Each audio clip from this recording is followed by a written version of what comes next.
Next up is a complete force of nature, the fabulous Cecily Kellogg. She is on Twitter at Cecily K, and you can find her at uppercasewoman.com. Please welcome her up.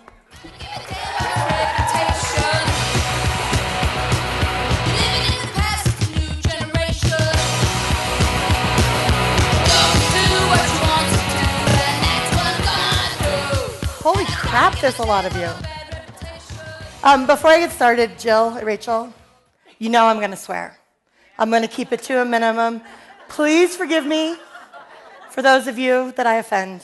It's my nature. Seriously, it really is. Okay, so here's the thing. My name is Cecily, and I'm kind of an asshole.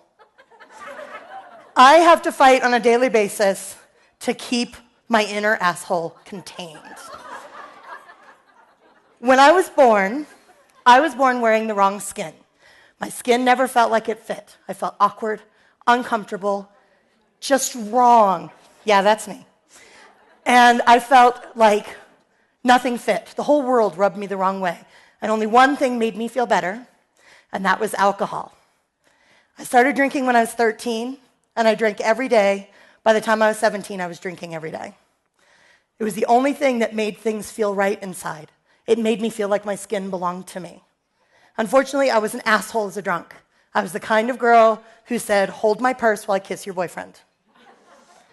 Eventually, drinking wasn't enough, and I began doing drugs. It turns out I'm a terrible drug addict. I sucked at it. 6 months in, I overdosed, and I found myself in the hospital, and I made the decision to stop and to get sober. That was on December 21st, 1995. The only problem is putting down the drink and the drug is not enough. It turns out without them, that raw, achy, uncomfortable feeling came back to me. And guess what? I was still an asshole. So I had to learn the tools of recovery to use to try to fight my inner asshole. And the biggest ones that work for me are prayer and meditation. I learned with prayer and meditation that I could be still, I could open my heart, and I had the ability to listen. And it turned out inside me is a still, small voice. That's my best self. I didn't know it was there until I started this practice. I really didn't. But the problem is, it was easy to do when I was, just a wife. Then I started trying to start a family, and I couldn't get pregnant. And it sucked. Infertility sucks. You have no idea. And each month that the test was negative, my faith was chipped away. And then, glory be, I got pregnant with twins. My sons, Nicholas and Zachary. Don't applaud. Unfortunately, throughout the pregnancy, I was horribly sick. And it turns out they were too. And at 6 months pregnant, I found myself in the hospital, half dead, and no babies. Empty womb, broken heart. And that shattered my faith. I closed the doors to my heart. I stopped listening to that voice. And I just went about my daily life. Now, I moved forward, and I did get pregnant eventually, and I gave birth to my amazing and gorgeous and beautiful daughter, Tori, who's now 6. And she is awesome. She's the light of my life. But I never went back to prayer and meditation.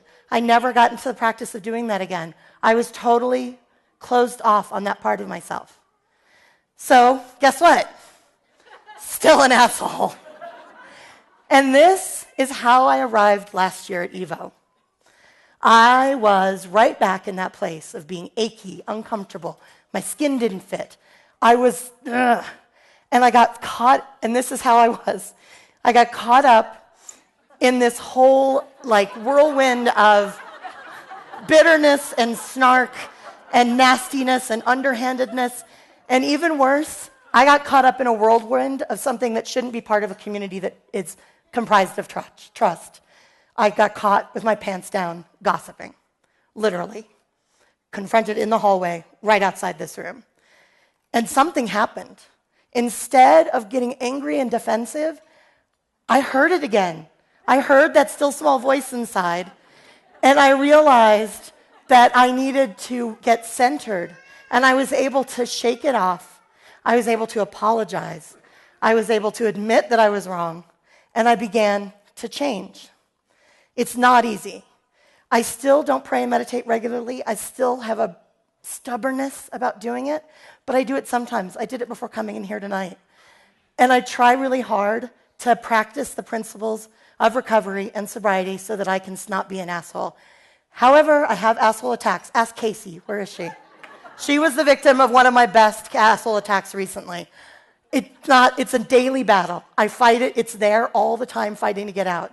But if I get quiet, if I listen to that still small voice inside, I can be the best person that I know how to be. I can let go of fear. I can let go of resentment. I can let go of anger. And I can really sit and listen. And those are the moments when I'm suddenly able to just stop being an asshole and be my best self. Be the mother I want to be. Be the wife. Oh, my poor husband. You guys. My poor husband. Seriously.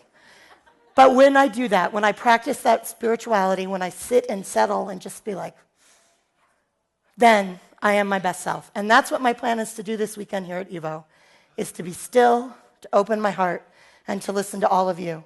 I'm really excited to be here, and I'm really honored to get this chance to speak. So thank you, guys.